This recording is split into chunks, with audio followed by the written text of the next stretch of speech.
Yan po guys, yung bayo ko, nag-aalaga po ng manok niya. Tumatakbo po kasi binidyohan ko siya mga idol.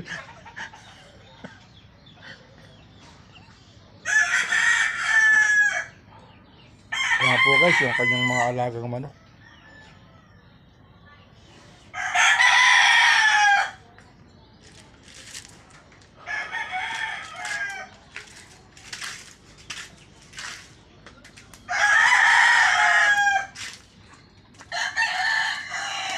Ito pa po yung isa. Panabong po yan. Mga guys.